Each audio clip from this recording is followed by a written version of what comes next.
아내에게 살해당한 유명 일타 강사 사건입니다. 변호사님, 당초 아내가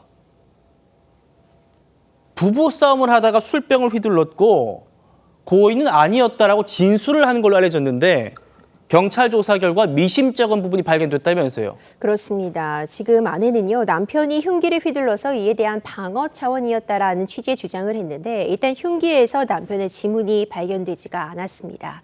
그리고 대치하다가 흉기에 맞았다라는 이야기도 하고 있는데 이 혈흔이 바닥에만 퍼져 있는 것도 확인이 된 건데요. 혈흔 형태를 보면 지금 누워있는 남편, 피해자를 가격한 것이 아닌가 이런 분석이 나오면서 이 아내, 가해자가 한 주장과는 배치되는 증거들이 등장하고 있는 겁니다. 뿐만 아니라 남편이 술에 취해 있었다라는 주장도 했었는데 알코올 성분이 검출되지 않은 점, 이런 부분들의 진술의 신빙성이 낮아지고 있는 조사 결과가 보여지고 있습니다. 자, 부동산 공법 일타 강사 이분이 사망한 게 지난 2월입니다. 최근에야 이게 언론의 조명을 받았는데 이분이 아내가 휘두른 그 술병에 맞아 숨졌다고 해서 처음에는 부부싸움이었구나 이랬거든요. 그리고 부인도 순순히 인정을 했었습니다. 제가 부부싸움 도중에 남편을 우발적으로 범행 저지른 게 맞습니다. 왜냐? 다음이요. 남편이 흉기를 먼저 휘둘렀거든요. 그런데 경찰이 수사를 해보니까 흉기에서 남편 지문도 안 발견되고 대치하다가 흉기에 먼저 맞았다더니 혈흔이 바닥에만 퍼져 있다는 거. 남편이 술에 취해 있었다는데 알코올 성분도 검출되지 않았다는 점. 이게 지금 경찰 수사 결과 드러났고 살인 혐의가 적용된 이유입니다. 사망한 남편, 일타 강사의 갑작스러운 이 죽음에 제자들의 충격도 컸다고 합니다. 이분이 평소에 제자들 아주 살뜰히 챙기는 걸로 유명한 다정한 분이었다고 합니다. 교재들은 다 챙기셨죠? 자, 시간 없으니까 빨리빨리 합시다. 오늘 사람이 너무 많은 관계로 시간이 늘어날 것 같아요. 제가 흥분하면 시간이 늘어나. 안녕하십니까? 자, 뭘 또 치다 말아요. 안녕하십니까? 부동산 공법을 강의하는 최입니다. 자, 오늘은 암기장 핵심 암기사항 강의를 한번 해볼게요. 할 수 있다고 믿는 사람은 그렇게 되고 할 수 없다고 믿는 사람 역시 그렇게 된다. 긍정이 긍정을 부릅니다. 자, 나는 무조건 할게요. 간다. 그 믿음이 여러분한테 합격을 가져다 주는 겁니다. 자, 제자들에게도 그리고 주변에도 참 다정했던 분으로 기억이 되는 것 같은데 변호사님. 물론 뭐 주변에 하는 또 모습과 부부 사이의 모습 다를 수 있잖아요.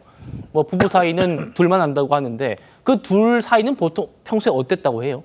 이번에 또 새로 문자가 공개된 부분이 있는데요. 이 지금 피해자가 사실 부동산 공법 분야의 아주 유명한 일타 강사입니다. 제자들에게 굉장히 따뜻하게 대해주는 걸로 유명했는데 네. 지금 공개된 문자를 보면 지금 이건가요? 네, 2023년도 11월에 나눈 문자인데요. 아내에게 여보, 나는 너무 불행해. 나는 돈 버는 기계. 왜 돈을 벌지? 나는 일만 해. 안 놀아봐서 놀지도 못해. 등의 메시지를 보낸 것으로 전해지고 있습니다. 이제 단편적인 이 메시지 하나만 놓고 여러 가지를 평가할 수는 없겠지만 적어도 굉장히 과중한 업무에 시달리면서 스트레스를 호소하고 있던 것으로 보이고요. 이제 많은 돈을 벌 수 있을지는 모르겠지만 이제 일타 강사라는 직업이 워낙 스트레스가 많은 직업이기 때문에 제대로 쉬지 못하고 일만 하는 상황에 대한 어떤 안타까움이 그스란히 좀 드러나는 상황이라 이런 부분들이 부부간의 갈등의 어떤 원인이 되지 않았을까 하는 추측들도 나오고 있습니다. 이 사고가 나기 전에 주변 사람들에게도 보낸 메시지나 또 얘기들이 있더라고요. 그렇죠. 주변 사람들에게도 자신의 처지에 대해서 한탄하는 듯한 그런 내용의 메시지를 보낸 것으로 알려져 있는데요. 나는 집안에서 서열 꼴찌다. 집에 들어가면 강아지만 나를 반겨준다. 이런 이야기를 하기도 했었고요. 누누이 오는데 나를 아내가 발로 차더라. 빨리 가서 돈을 벌어오라고 했다라는 취지의 이야기도 하기도 했습니다.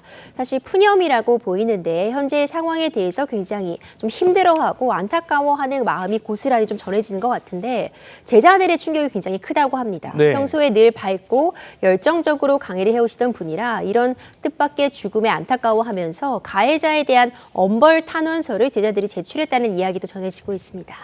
아니 그런데 뭐 아내에게도 그렇게 보냈었고 내가 돈 버는 기계냐 주변에도 토로도 했었고 그러다가 어떻게 범행이까지 이어지게 된 겁니까? 사실 이 두 사람도요, 스승과 제자 관계로 만났다고 해요. 그런데 이 피해자는 일단 초혼이었고, 아내는 이제 아이를 데리고 이제 재혼을 한 그런 상황이었는데, 예. 그러니까 부부 간의 갈등이 있었던 부분은 맞는 것 같습니다. 이미 이 피해자가 아내에게 지속적으로 좀 이혼을 요구해왔던 그런 정황들이 확인이 되고 있는데, 특히 4억 전세금만 해달라, 나머지는 다 재산을 너에게 주겠다, 나도 좀 편하게 살자, 이런 메시지를 보내기도 했고요.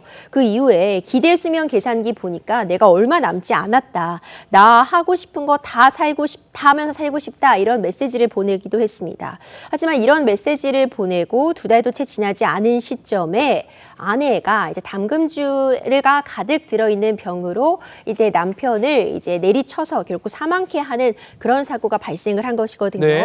이 범행 직후에 가해자는 부부싸움 그리고 특히 남편이 이혼을 요구해서 화가 나서 엎치락뒤치락 하다가 이런 범행을 저지르게 됐다라고 밝히고 있지만 경찰은 여러 가지 가능성을 열어두고 지금 수사를 진행하고 있습니다.